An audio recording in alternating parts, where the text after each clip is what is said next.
Ladies and gentlemen, sometimes what ends up being a scam may have started with good intentions, and it's hard to pull apart the threads of where malice meets incompetence. But today, that's what we're going to try to do, and I want to know your opinion. What do you think? Was Space Odyssey the video game, which we're talking about today, to talk about the 5 signs, 5 stages of crowdfunding scams? Do you think this was intended as a scam? Did it become a scam somewhere down the road? It's hard to know.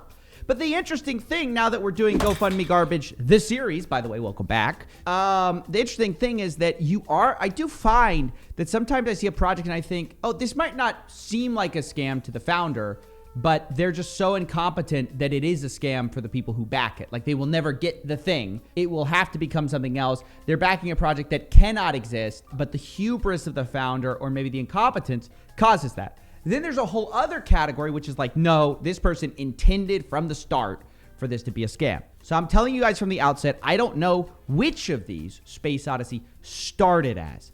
It seems to have started as maybe, like, some people thought it was legit because they got Neil deGrasse Tyson on board. But this brings us to the first step, because now we're going back in time. Neil deGrasse Tyson is heavily associated with this project. It raised $300,000. To date, has delivered absolutely zero. But the first step of any great, GoFundMe garbage is the first stage, which is optimism. Ladies and gentlemen, what could be better than a GoFundMe, but with nothing but promises? But it inevitably crashes. But let's get into the hope of this project. Here's Neil backing Space Odyssey, the video game, a physics-based space sim. We're thinking of releasing a game, a video game. Provisional name for it is Space Odyssey. Is that clever? Space Odyssey? No. Yeah, very original. I was trying to explore, I'm teaming up with video game producers. Can we think about a journey you might take where you control the formation of solar systems, of planets, of comets. You control the formation of life. I mean, honestly, sounds great, right? Like, that does sound wonderful. Apparently, $300,000, which was the goal, $314,000, is enough to bring together a fully real physics engine that can create galaxies and give you a beta tester and full game download, guys. Complete with a hype trailer, the goal was easily met. How did we get here? How did it all start? Where's it going? Where's Hans Zimmer? These are questions that restless thinkers have tackled over the millennia. Kepler and Galileo, Copernicus, Isaac Newton.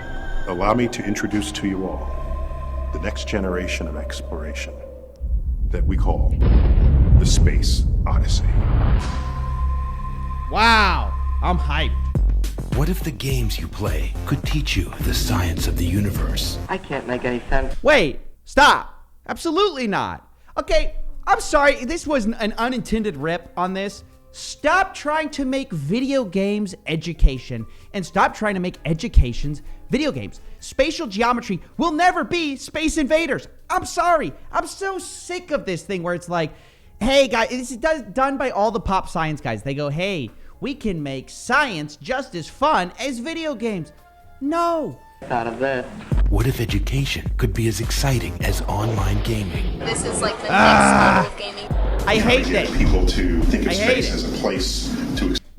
By the way, not because I don't admire the ambition, but because the problem I think is that it teaches kids that, like, you should expect education to be entertaining. And my point is that it's not. So why do we keep loading kids with that expectation? Stop pushing this like thing of like, it's going to be just as great as your, Call of Duty, as Fortnite building or advanced calculus. It's going to be the same. Explore and to create their own worlds and turn it into a game. Suppose I gave you the power to make solar systems and to make planets. This is a key thing with stage 1. It's a lot of supposes. Suppose this, suppose that. But unfortunately, they're taking real people's money for the supposes, right? Part of the fun of Space Odyssey are the missions. These don't exist. These are challenges. They'll allow you to learn, but also to really explore. This is one of the things I also hate about these GoFundMe pitches. You can sell something that doesn't exist. Then you're like, oh, one of the things about our missions, it's like, wait, do you have a mission system? No? Okay, then what are you doing? Space Odyssey in a single sentence. The universe simulated for $300,000. Oh, and then tack on Neil deGrasse Tyson's name on it so you ensure that people believe it's like an actual thing. Now, this is what you call, using famous people's names to launder your scam to people. It's a really common thing, and unfortunately, the person it hurts the most is the popular person who gets used this way. So stage 2, what is that? We have optimism. Stage 2 is delays and frustration. Now, after the initial hype, it's funded, the money is gone. It vanishes into the black box of the founders' wallets. Now is the time where they actually have to execute. And here's where the rubber meets the road, and usually things spin wildly out of control. Initially, there's always a lot of updates, though. As you can see, we're still in 2017. We've seen a lot of updates here, fully funded. Yes, exciting. But over time, you start getting posts like this. We realize we haven't been giving regular updates on the game. Oh, really? And then the updates, which first maybe seem like, oh, it's just the founders hard at work, these breaks just get longer and longer between each update. A hallmark of each of these new posts is apologies for not updating and then doubling down and saying, we're going to constantly update you from now on. But it never happens. And this is where we move quickly into stage 3, hatred. This is when backers first show signs of turning on the project. Comments about refunds start cropping up. Comments about 2 full months, no updates. This is beyond ridiculous at this point. 3 months since last update now, beyond ridiculous. Hope at least I will get refund. Good luck. It's been 4 months after this Kickstarter. I'm going to have to make a rule for myself not to back video games on Kickstarter. People start complaining, blaming themselves, blaming the project, and it starts to get really desperate. People start also driving home the original estimated delivery date of August 2018. And meanwhile, nothing's been done a year later. Now, here the project has 2 options. They do one of 2 things. They either go to stage 4 or they skip directly to stage 5. But stage 4, for most projects, they go to stage 4, which is goalpost shifting. We saw this with the Unibrush, where they went from like a super advanced Swedish, Danish design toothbrush to like the thing from hell. That's what they did here as well. Goalpost shifting is where you basically say, the things we promised, we didn't actually promise those from the get-go, and actually we're going to try to deliver something, but not what we said we were going to deliver. In this case, they start complaining that the initial funds they raised, those were only initial fees. See, it was just a starting point. It was all a goof, guys. Really, when they said they were going to get you a beta test for your money, they didn't mean that. Because actually, once all expenses, agency expenses, marketing, art creation, and production and fulfillment of the books, posters, etc., were sent out and rewards were deducted, there was not a lot remaining on the development. Guys, they didn't have money for development because they spent too much money on other dumb stuff. Apparently, and this is the goalpost shifting part, the intention of the crowdfunding campaign was not to create a game. No, it was actually to introduce the vision of the game to the community and seed early development. Did you expect to get a game for this? No, clearly they didn't mean that. We will need to continue to secure additional funding beyond the campaign. A game of this magnitude, needless to say, requires significant capital to build. So guys, it was a goof when they said $314,000 will build this for you. Really, it was to judge initial interest, and it turns out you guys were pretty interested. This is so beyond shameless. Now, one hilarious thing here is that they say, don't worry, guys. They apparently created a special for their supporters with the NASA store. Now, remember, everyone's excited about Neil deGrasse Tyson, Mr. Spaceman. So they partner with nasastore.com. We can offer you $30 in credit on the site. Wow, they're going to give you free money? Well, only if you order $75 or more, aka like 30% off. What complete garbage? What is this? That's not giving. I hate when they say, hey, we give you $30 credit if you first spend $200. You go ahead and give me money. You send me $100, I'll send you $20 back. That's the kind of credit I want to give you. How stupid is that? Anyway, you get very cool NASA and space stuff.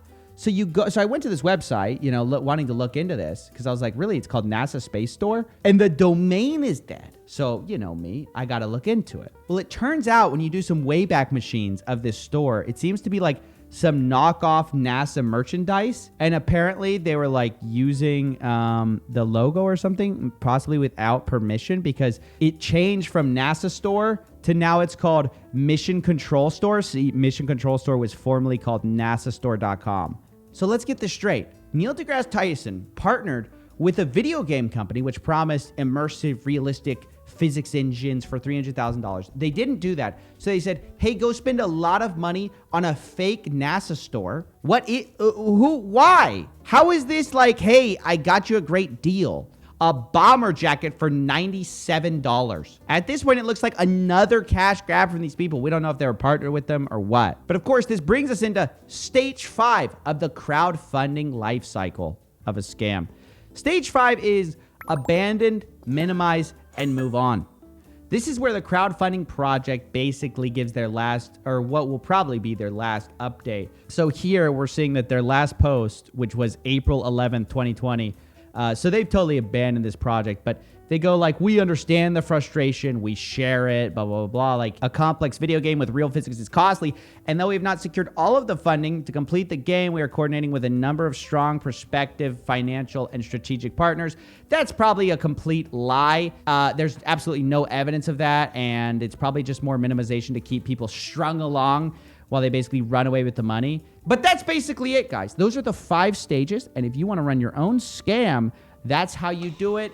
Courtesy a la Coffeezilla. That's the way to go. I hope you've enjoyed this episode, this trip down memory lane to Neil deGrasse Tyson's failed Kickstarter, but also an inside look at how these Kickstarters fall apart so quickly. Thanks for watching. Hope you had a good one, and I'll see you guys tomorrow. I know what you mean. This ain't what it seemed. Nothing but a trick, trying to sell me on a dream, but that was where you lost me. Wake up and smell the coffee.